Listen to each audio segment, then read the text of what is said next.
वक्फ bill के बहाने Bharatiya Janata party चतुराई से, चालाकी से जो खेल खेल रही है ना, उसका अंदाजा चंद्रबाबू नायडू और नीतीश कुमार को नहीं है।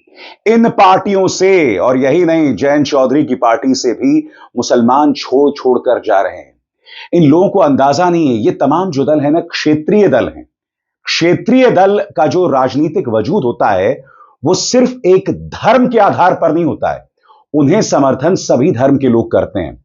जब से वक्फ बिल बोर्ड लेकर आया गया है उसके बाद से कई चेहरे जो है पूरी तरह से बेनकाब हो चुके हैं। अब किस तरह से गंगा जो है उल्टी बहती हुई नजर आ रही है और मीडिया जो है पूरी तरह से मोदी के खिलाफ होती हुई नजर आ रही है और इस वक्त मुसलमानों की माला जपती हुई नजर आ रही है। तो आखिर ऐसा क्या हुआ कि सिर्फ और सिर्फ मुसलमानों के समर्थन में मीडिया उतर कर आ चुका दोस्तों, और खास करके वो मीडिया जो सिर्फ और सिर्फ मोदी मोदी मोदी के नाम की माला जपता है। आखिर ऐसा क्या हुआ कि मीडिया को मुसलमानों की इतनी फिक्र हो गई और इतनी चिंता हो गई कि मुसलमानों के लिए जो है विपक्ष से सवाल उठाने लगा। दोस्तों, आप इस वीडियो को देखिएगा, तब जाकर आपको पता चलेगा कि किस तरह से मीडिया पूरी तरह से जो है सरकार के खिलाफ, मोदी के खिलाफ हो चुका है और गंगा जो है उल्टी बहती हुई नजर आ रही है। हमारे साथ वरिष्ठ पत्रकार मौजूद है विशाल शर्मा, आप उनकी इस रिपोर्ट को देखिए।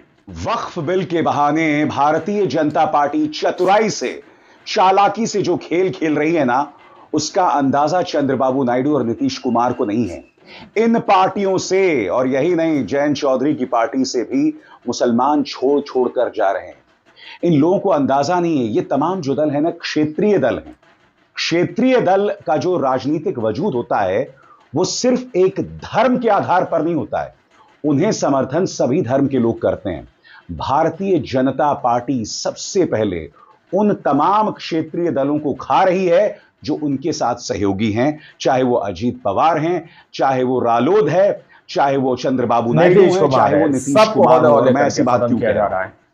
क्योंकि वक्फ बिल से जो विवाद पैदा हो रहा है, उसके चलते भारतीय जनता पार्टी राष्ट्रीय और राज्य स्तर पर हिंदू मुस्लिम करना चाहती है। ऐसे में जो तमाम क्षेत्रीय दल हैं, जिनका राजनीतिक वजूद सभी धर्मों से, सभी जातियों से समर्थन लेके बनता है, ये तमाम क्षेत्रीय दल खत्म हो जाएंगे दोस्तों। और मैं ऐसा क्यों कह रहा हूं? जेपी नड्डा ने आज से कुछ सालों पहले पटना में जाकर कहा था कि हमारा मकसद है क्षेत्रीय दलों को खत्म कर देना, ताकि राष्ट्रीय स्तर पर यह जो मुकाबला हो वो सिर्फ दो पार्टियों के बीच में हो, भाजपा और दूसरी तरफ कांग्रेस। मगर आप भी जानते हैं, हर गुजरते दिन के साथ कांग्रेस को कमजोर किया जा रहा है। ये जो पूरा खेला है ना भाजपा का, ये मैं कुछ देर बाद आपको समझाऊंगा। इंतजार करना पड़ेगा दोस्तों, क्योंकि कहीं ना कहीं वक्फ बिल के चलते अब उल्टी गिनती शुरू हो गई है चंद्रबाबू नायडू और नीतीश कुमार की। इसकी हम चर्चा करेंगे, मगर उससे पहले आजकल आप टेलीविजन न्यूज चैनल्स में एक माहौल देख रहे हैं।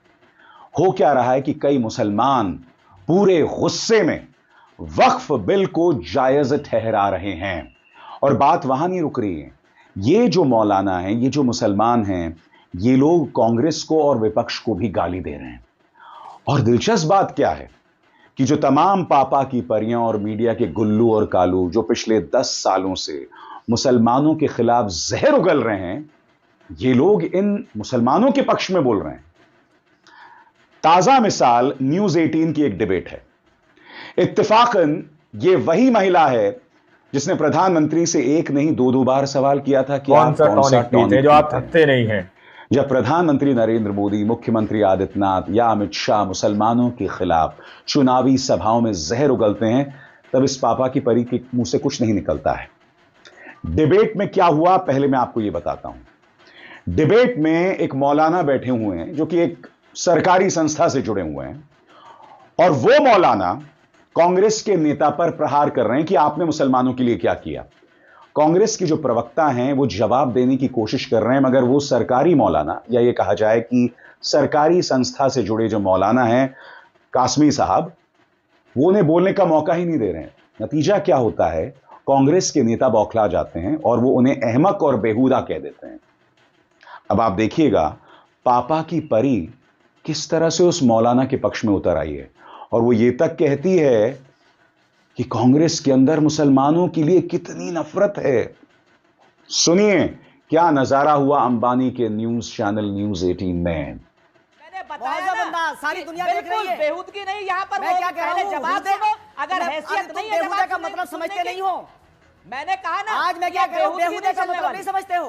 पहले समझाओ। फिर से मैं क्या कह रहा हूँ, पहले समझाइए। कैसे बोला आपने? मुझे रहने दो। आप कैसे बोला बेहूदे का मतलब? मैं क्या कह रहा हूँ, आप मुझे बताइए। मुजरिम हो आप, बीच में लगातार बोल रहे हैं। और ये जो मुस्लिम पर्सनल लॉ बोर्ड और मुस्लिम तंजीमें, इन्हें जवाब देना होगा मुसलमानों को। मैंने कहा ना, देखिए आज आपने रूबिका जी शो आपका है या ये क्या नाम मुफ्ती साहब का? नहीं, अब आपने अल्फाज कौन से बोले, क्यों नहीं पूछूंगा? समस्या सबसे बड़ी क्या है? कहते हैं ना, अपनी जवाब दीजिए अपना। अल्फाज तो मैं फिर से कहता हूँ कि आप बेहूदे हैं। नहीं दे रहे हैं। आप कह रहे थे मुसलमानों को दबाने की कोशिश है, आप कह रहे थे मुसलमानों को दुआम दर्जे का बनाने की कोशिश है। ये आदमी जो बैठा है ये मुसलमान नहीं है। हाँ, आज जब बोल रहे हैं तो आप बोल रहे हैं बेहुदे आदमी। क्यों?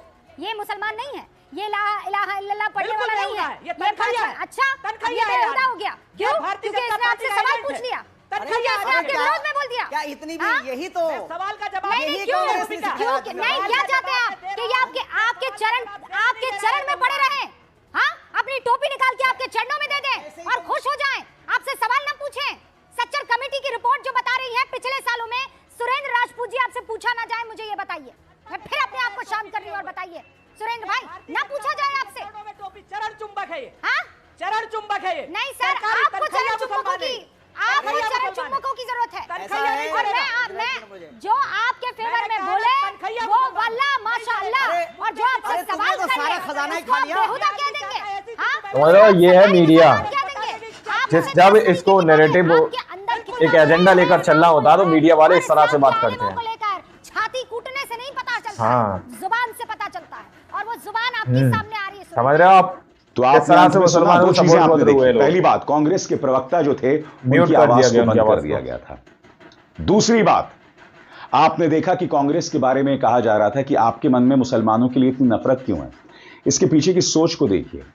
इसके पीछे की सोच है कि बाकायदा भारतीय जनता पार्टी ने एक टूल किट के जरिए पापा की इन परियों को लगा दिया है, या मीडिया के इन गुल्लू और कालुओं को लगा दिया है कि मुसलमान वोट को बांटो, काटो, और कहीं ना कहीं विपक्ष को इस तरह से पोर्ट्रे किया जाए कि मुसलमानों के खिलाफ है। इस तरह से पेश किया जा रहा है। मुझे बताइए, अगर इसके मन में मुसलमानों के लिए इतनी चिंता थी, हालांकि खुद मुसलमान है, इतनी चिंता थी, तो प्रधानमंत्री शमशान वर्सेस कब्रिस्तान कहते हैं। वो ये तक कहते हैं कि भाई तुम्हारी संपत्ति ज्यादा बच्चों को दे दी जाएगी। प्रधानमंत्री ने बाय द वे इन्हीं के सामने कहा था कि मैंने तो ये बात मुसलमानों के लिए नहीं कही थी, मैंने गरीबों के लिए कही थी। उस पर कोई काउंटर नहीं किया गया। योगी आदित्यनाथ का भी इन्होंने इंटरव्यू किया होगा, अमित शाह का भी इंटरव्यू किया होगा। योगी आदित्यनाथ तो खुलकर 80% बनाम 20% कहते हैं ना, मगर इनकी हिम्मत नहीं होती भाजपा से करने की सवाल। अमित शाह, आदित्यनाथ और प्रधानमंत्री को भूल जाइए, भाजपा के जो प्रवक्ता हैं, जिनकी सड़क छाप भाषा होती, चाहे प्रेम शुक्ला हो, गौरव भाटिया हो, शहजाद पूनावाला हो, इनसे भी कुछ कहने की हिम्मत नहीं होती है। कांग्रेस को बताया जा रहा है कि तुम मुसलमानों के खिलाफ क्यों हो। और यह मुद्दा सिर्फ न्यूज 18 का नहीं है, आज तक में भी मैंने देखा इसी तरह से एक मुस्लिम स्कॉलर, सो कॉल्ड मुस्लिम स्कॉलर, जो इत्तेफाकन एक राज्य जहां भाजपा सत्ता में है वहां पर एक सरकारी संस्थान से जुड़ा हुआ है, वो भी इस तरह की बातें कर रहा था। यह महज एक या दो चैनल की बात नहीं है, सारे न्यूज चैनल्स में इस तरह से सरकारी मौलाना बैठ गए हैं और उनका एक ही मकसद है, विपक्ष पर हमला बोलो, वक्फ को महान बताओ और लगातार भ्रष्टाचार की बात करो। जबकि आप जानते हैं दोस्तों, भ्रष्टाचार तो मकसद ही नहीं है। और आगे बढ़ने से पहले एक जरूरी संदेश, मेरे कार्यक्रमों के लिए आप नोटिफिकेशन का इंतजार मत कीजिए, मेरे चैनल में जाइए और खुद जाकर कार्यक्रम देखिए और रहिए अपडेटेड। और हां, ज्वाइन कीजिए मेरा चैनल, देखिए यह जरूरी संदेश। स्वतंत्र और आजाद पत्रकारिता का समर्थन कीजिए, सच में मेरा साथी बनिए। बहुत आसान है दोस्तों, इस ज्वाइन बटन को दबाइए और आपके सामने आएंगे ये 3 विकल्प, इनमें से एक चुनिए और सच के इस सफर में मेरा साथी बनिए।